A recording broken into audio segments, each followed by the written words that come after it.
Hello, and thank you for joining us for our Cybersecurity Webinar series. NBT Bank's Consumer Lending Executive, Shauna Heil, will kick off our event today, followed by our featured presentation. At this time, I'll turn the program over to Shauna. Good morning. I'm excited to begin the final session of our cybersecurity series. This is such an important topic for us here at NBT and also for all of you in your businesses. If you've joined us over the past few weeks, you've learned that there's a lot you can do to protect yourself from a cyber attack. Today, our experts will round out the discussion by sharing a few case studies and answering some of the questions you have submitted throughout the series. Our panelists will include, by now, some familiar faces.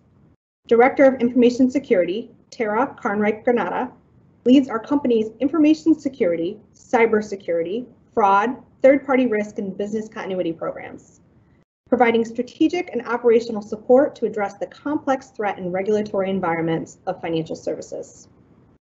Director of Cash Management and Government Banking, Margaret Scopelianos, directs our company's cash management services and leads a team of relationship bankers serving the financial needs of municipalities, public schools, agencies, and authorities across our NBT footprint. Information Security Manager Andrew Frisbie has a deep background in information technology, law enforcement, and consulting. As a member of our Information Security and Fraud Risk team, he plays a strategic role in helping protect our customers' information and assets. Finally, NBT Insurance Agency President Tucker Lounsbury, experienced in all aspects of the insurance industry from being an underwriter to becoming an insurance broker, an agency owner, and ultimately leading NBT Insurance. Now it is my pleasure to kick it over to Terra to start our event. Thanks, Shauna. Good morning, everyone, and welcome to the fourth and final session of our cybersecurity series. Today, we are going to go over a business email case study along with lessons learned. We're going to give you a ransomware case study as well as lessons learned. And then we're going to wrap it up with some Q&A with all four presenters of some of your questions that you've presented to us throughout the series.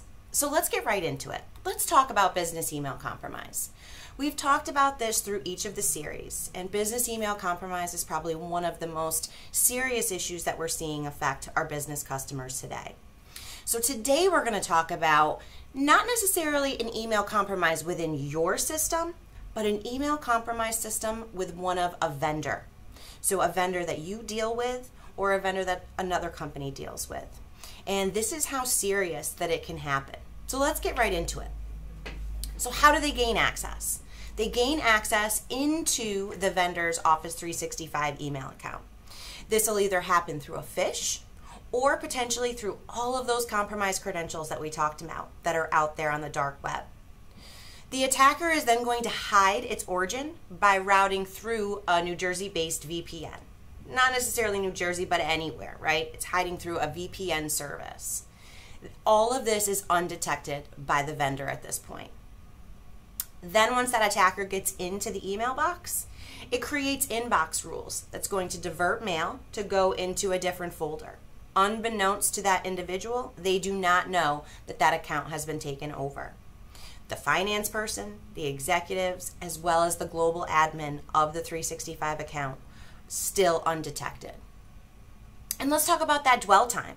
The dwell time is completely unknown. We do not know how long they've been in and missed opportunities for that account. The attacker is then going to email an NBT business customer, someone that they communicate with frequently, and is going to ask for immediately that either an invoice is past due or that they need to change the account number by which they normally send invoices to. All undetected by the customer that this is compromised. It looks like someone that they're communicating with on a daily basis. The customer then submits a wire request to the brand new account number, and new payee. NBT calls and conducts a callback and says, are you sure that you want to send this amount to this new beneficiary, to this new account number? And were those instructions only provided by email?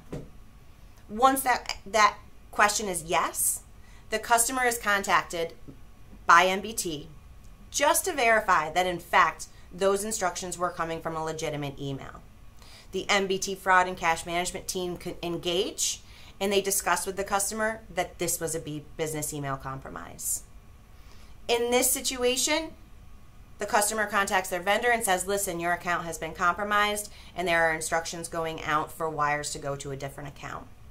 That vendor then begins their incident response process, and they go through the Microsoft 365 security and response procedures. In this situation, losses were averted.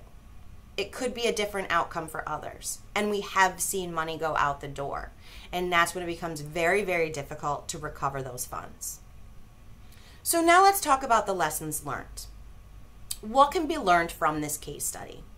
And the way I like to look at business email compromise is there's human controls and technical controls. I'm going to go over the technical controls.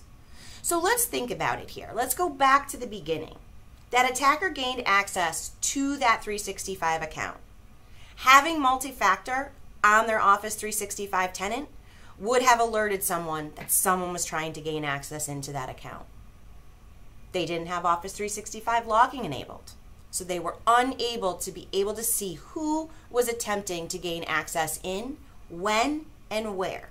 The IP address, the location. And then the last piece is the global admin. The global admin was only a single user.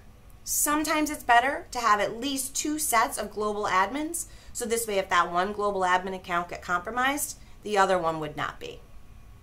Now I'm going to turn it over to Margaret, and she's going to go over the human controls. Margaret? Good morning, everyone. Thank you, Terra. So how can you protect your company from business email compromise such as this, where your familiar vendor is impersonated over email, and the fraudsters are attempting to deceive your employees who just might unwittingly, grant access to your funds in your accounts? The first line of defense is common sense and those human behaviors we've been talking about throughout this series. So first, let's start with your own employees and your colleagues. They need to be trained and governed by policies that promote the following practices. First and foremost, always review every email request in detail, especially when coming from an outside source, and pay close attention to the actual email address of that sender. Surprisingly, you also need to exercise that same level of caution when handling emails from colleagues within your own company, since they may be coming from an imposter. Now, when dealing with payment instructions, particularly, don't just rely on the email. Always pick up that phone and verify the request verbally. And really, when in doubt on any communications, it's best to call that originator of the email to verbally verify the legitimacy of the request. Now let's turn to the bank's employees. So we are trained to look for fraudulent attempts to access your funds, especially when it comes to outgoing wire transfers, as Terra mentioned. Examples of the types of protocols we use include things like callback verification of wires when there's a new beneficiary, or calls to confirm wires when they're over a certain dollar amount or a threshold. And while this case that Terra outlined speaks to wire transfer attempts by way of business email compromise, it's really important to keep in mind that whether accessed by business email compromise or other methods, your accounts really should be protected by those enhanced banking tools that we spoke about before that are available to you. These include positive pay for checks, positive pay for ACH, UPIC for ACH, and then the dual control arrangements that we talked about that are no cost, and they can protect you even including all payment types, including wire transfers. So there's no silver bullet, as we've said before, when it comes to protecting against fraud, but a combination of behaviors and best practices are really key to staying that one step ahead of the criminals and protecting your financial assets of your company. So back to you, Andy. Thanks, Margaret. That was great information. Good morning, everybody. I'm going to take you inside a ransomware attack. How am I going to do that? Well, NBT as a financial institution isn't involved typically in our customers' incident response in terms of ransomware. So I'm actually going to present to you a case study of a ransomware incident response that I managed as a consultant. And my hope is that by seeing the inside view here, you're going to have better perspective to help you build a defense against a similar type of attack. So before I get into this, though, I want to set the stage. So we all love our weekends. We love Friday afternoons, the difficult work weeks winding down. We're getting excited about our plans and what we're going to do to have fun. And I want to tell you that the bad guys love that time as well. So Mandy and FireEye published some statistics back in 2020 that suggested about 75% of ransomware attacks occur after business hours or on the weekend. And the reason for that is obvious. They want to hit you when your capacity to respond is diminished. And so that's the setting that we're talking about here. And the business that I'm going to talk about is a software development company, a couple hundred employees. And I'm going to take you right into the middle of this incident response. We're going to start by backing up to the beginning of the timeline that we learned about in our investigation. So I'm going to talk to you about the actual point of entry to begin with. So how did this begin? Well, an executive in the company fell victim to a phishing email. And in that phishing email, there was an attachment, a Microsoft document, that was essentially enabled with macro code, that was malicious macro code. And when this executive opened that attachment, it launched the macro code that essentially facilitated the rest of the attack by opening the door to the attack group. Now, it did this by allowing the first set of malware or malicious software to follow that path into the environment. And the particular malware we're talking about here is called TrickBot. We don't need to get into the details other than to know that it's a very capable set of malware. It can do pretty much anything from stealing your credentials to facilitating movement throughout your network to escalating privileges, and it's used pervasively in the cybercrime world. Well, one of the first things that this malware did was it established a connection back to the attacker's command and control network. That enabled the attacker to start communicating with the malware in the environment and eventually facilitated the hands-on keyboard attack that we're going to talk about in a minute. So once the attacker has the leverage of that malware, that backdoor into the environment, they move to that hands-on attack phase. And there they're looking for vulnerabilities in the organization. And that's what they did here in this business. And they found that the organization was vulnerable to an exploit called Eternal Blue. And what that is isn't important, but it does tie back to something we talked about in Series 1. And that is that in 2020, the most commonly exploited vulnerabilities in ransomware attacks were actually discovered in 2017, 2018, and 2019. These are unpatched vulnerabilities that businesses are not taking care of and keeping up with. That was the case in this scenario. And so with the leverage of the malware, the attacker was able to exploit these vulnerabilities and move laterally throughout the network until they successfully compromised the most privileged accounts in the environment, the domain administrator accounts and the domain controllers themselves. And once they compromise that, they own the network. They can do whatever they want in that environment. Now, another key factor and why I like to present this case is that this whole process took 5 months. So the attacker was snooping around the environment completely undetected for a 5-month period. If you remember last week, I talked about detection prior to impact requires visibility. Well, this company had no monitoring capability enabled. They missed all the breadcrumbs. They had no idea the attacker was moving from system to system and ultimately preparing the ultimate attack. When the ransomware was executed on that Friday afternoon, the impact was significant. It was on the extreme end of that cybercrime pain scale. So they successfully encrypted about 98% of the servers in this business, over 100 servers. They didn't touch a single workstation. The reason? They didn't have to. They had all of the critical systems, nearly all of the critical systems encrypted. Further, they encrypted all the backups. And we think that's what took them so long over that 5-month period, was to identify the backups and encrypt them. Now, I know what you're all thinking at this point. How did the business recover? Well, this is one of those unfortunate scenarios where the incident response included a ransom payment. Now, in this situation, the saving factor here was that the business had a good insurance policy. And this occurred on a Friday afternoon. You can imagine how difficult it is to muster resources on your own. Well, in this particular case, the policy supplied the negotiating team who's ready to go with this type of process. Now, the business had to supply the cash for the ransom, but was later made whole by the insurance policy. Now, in this particular case, they had to pay the ransom. They had no options, and they received the decryption key during that process. And the FBI says that those decryption keys only work 70% of the time or less, which means 30% of the time, you're not going to get any value out of that decryption key and your money's lost. Now, there's lots of reasons not to pay the ransom, but when you get to this stage, it isn't about a moral decision, it's about survival, and that's where this business was at this point in time. So let's talk about the post-incident activity. What went wrong?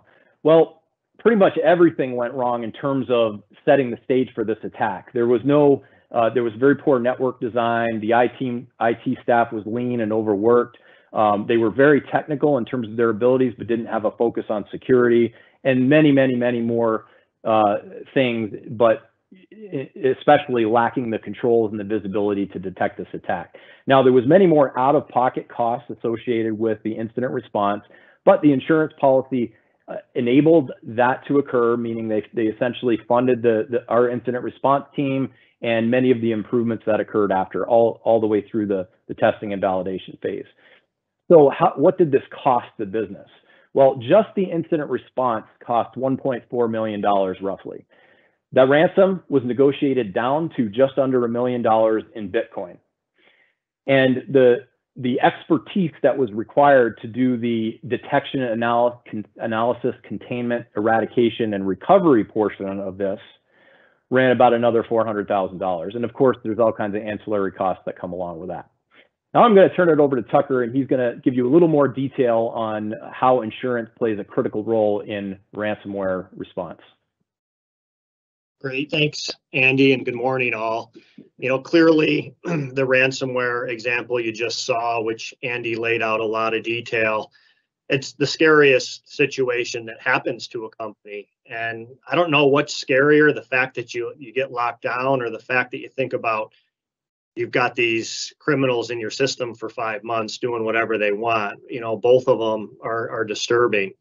At the end of the day, when you go through a ransomware, and specifically to ransomware attacks, the key solution component here, the cornerstone of the solution, is that insurance policy. And Andy, you know, talked about a few reasons why that was so important. But when you think about it, it's the insurance policy that allows you to plan for the situation. Again, fraudsters are in your system for 5 months. They take 5 months to plan just this single attack. Think about having to place this insurance, so you plan. You plan because you've got your forensic team lined up, you've got your attorneys lined up, you've got, in this situation, potentially have to have some negotiators on the ransom. And that actually is the funding mechanism to actually pay this, and to pay it with speed. And I think that's the second piece of why an insurance policy is so important, is speed is what is going to respond and save your business. If you have to wait a few days, if you have to wait a week, if you have to wait multiple weeks because you're locked up and do not have a solution, when this happens, this actually could cripple a business no different than a fire would cripple a business if you lost your entire business facility. So when you think about that, it's the insurance that, if you do it the right way, you have prepared for this, and then you have that speed. And a little bit more on that speed. Andy mentioned this was paid in Bitcoin, and we talked about that in Series 2 when we went through insurance. It's really important that you have a policy that will be able to respond that way. But when you talk about needing that speed, this happened over a weekend. These ransom negotiators, they have accounts set up for Bitcoin and other cryptocurrencies that are ready to go at a moment's notice. They can talk to an insurance company, receive authorization to actually fund a ransom and get this done really quickly. Trying to pull together the financing to actually send the money, convert it to crypto, you're not doing that on your own. You have got to have these mechanisms set up so that you can actually get through this and hopefully put it behind you as quickly as possible. So it's a great final story for us to go through. And I think from a case study standpoint, it certainly is the scariest. So it does actually wrap up here. We're done with the case study work, and it is time now to transition here. And thank you all for the first 3 series. We had some really quality questions come in from those that have been watching us here. And we did think, hey, it's a good opportunity for us to hopefully answer a few of these questions that maybe are most impactful that we picked out. But there was a lot of them that came through, and we are going to circle back, and we're going to get a response out so that questions are answered that came in throughout these 4 weeks. So first question that's up is going to be mine, and it's on the heels of what we just talked about with the ransomware. How much insurance should we have? And I really love this second part of it. How do we add a value to the intangible IP? So we'll start there, because that's a big part of what you have to look at. When you talk about your intellectual property, it's different for every company. And we're going to start first off, if you have patents, that's completely separate, and that's going to require that you consider having patent insurance, and that's specific, very specialty insurance that you can buy defense or abatement coverage, and you'll want to work with your IP attorney, your insurance broker, and also your CPA to work on that project. Now, all other IP, which there's a lot of it, is something that you do need to work through again with your IP attorneys, with your insurance brokers, and with your CPA. But you got to think about what you're trying to protect, and then you have to actually make sure that that matches up to the insurance policy you're buying and the definition of IP, and you can insure it. What you need to think about here is why you buy insurance is to protect your balance sheet. You're certainly not going to cover limits that protect your entire balance sheet. So you got to compartmentalize. You have to say, what do we have to lose? We have some IP here, so we want to get a number around that, and you're going to work with your team to do that, because it does take time to build software. If you're in the software business and you're building, you've got to get a value there. Number 2 is you've got to look at, if we get a breach and we actually lose information and private information, we may trigger a regulatory response, and we'll have to do notifications and also provide some monitoring. Again, taking you back to series 2, about $100 to $200, depending on the event that happens, per record lost. 10,000 records at $100 each is $1 million. You have to think about that. If you're a doctor's office, you've got a lot of records there. You're going to need to build that limit appropriately. And then look at your business interruption. Look at business interruption to understand. If you're an internet provider and you're selling, if your system's down, you're out of business, and you're going to lose that income for a week, 2 weeks. Is it a month? How long does it take to recover? And then there's public relations to get the public to trust you again. So build that limit with your team, and then protect your balance sheet the best you can. And I'll leave with, that was $1.4 million claim when we talked about ransomware.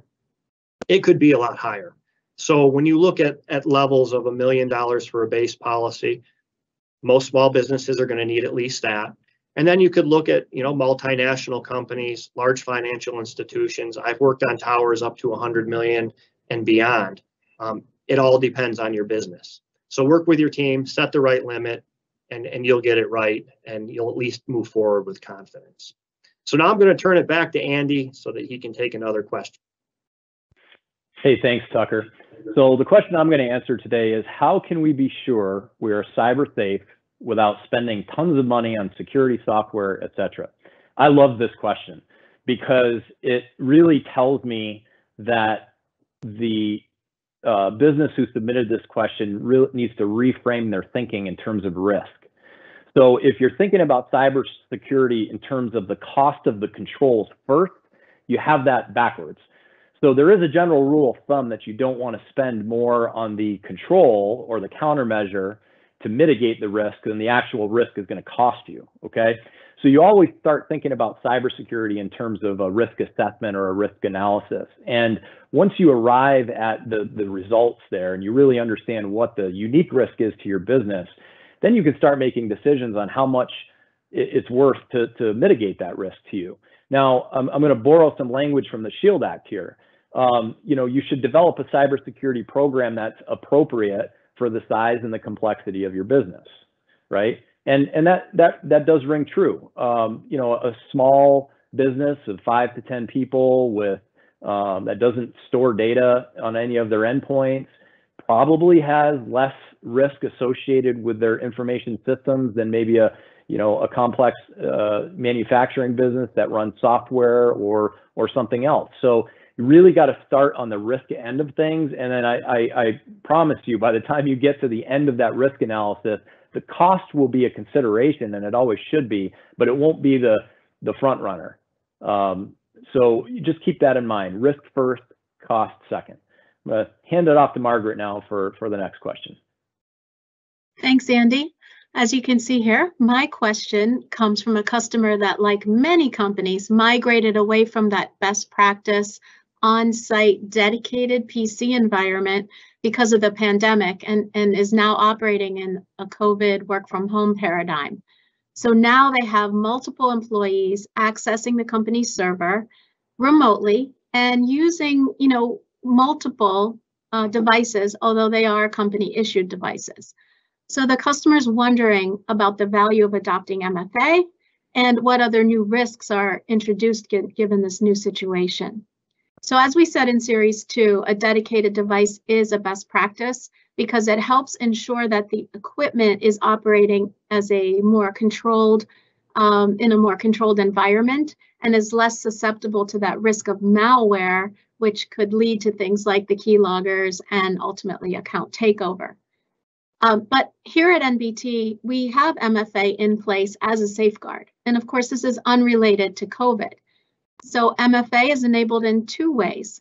First, for anomalous login activity that does not meet those established normal patterns, such as logins that might take place from a new device or a geographic location or a new IP address. And then second, for transactions that are deemed to be high risk. And this protects against vulnerabilities. Now, keep in mind that MFA might present an inconvenience because it does add that additional layer of authentication sometimes that's required, but it's for the protection of your company and your employees. So regarding the customer's question about how to address, any additional risks posed by work from home activities during the pandemic, especially, really security awareness training is a key consideration.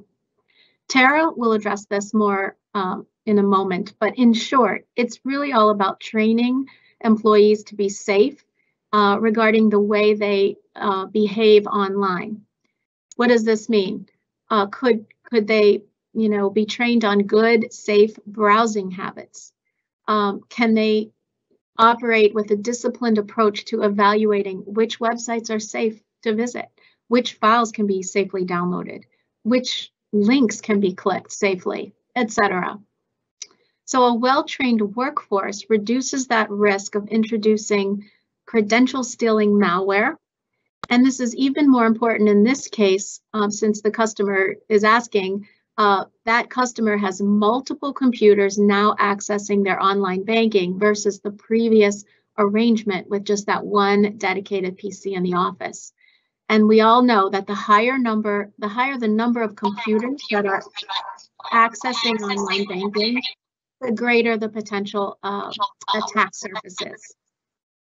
So the last point is deploying that strong endpoint protection that Andy talked about is another control against human mistakes that's really valuable.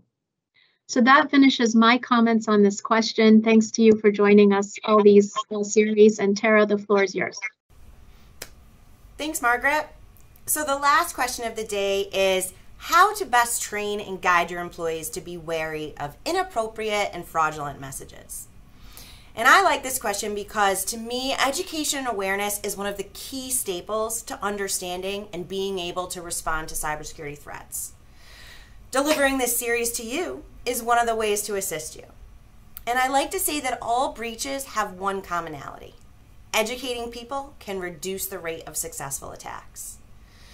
And when I think about ongoing training and education, I like to tell people to shift their focus and turn it into micro-learning, ongoing small chunks, not just one-time check-the-box education. And here's how you can follow these key steps. Make sure your employees have a way to report fraudulent messages. If they know how to report a phishing attack or a fraudulent text message, they're going to know how to best respond. Use actual incidents that come into your organization. Sometimes that's the best way to educate your employees so that they know and understand what those threats are today. Training doesn't have to be boring. Use interactive videos or games. Utilize the MBT Fraud Information Center. We take pride in making sure that all of that information is out there for you to use as an educational tool. There's articles out there on ransomware, on BEC, and ways to protect yourself. So be sure to go out there and utilize it. They are there for you. And last, the goal is not just getting people to take training. It's about establishing a security culture within your company. By the employees knowing what the risks are, will allow your company to survive in a cybercrime area. I want to thank you so much for joining us for these series. This is concluding our 4th and final series. As Tucker mentioned, we will be gathering all of the questions and answers that you've submitted, and we will be sure to get those to you in no time at all. So thank you so much, everyone, and we hope you have a terrific rest of the day.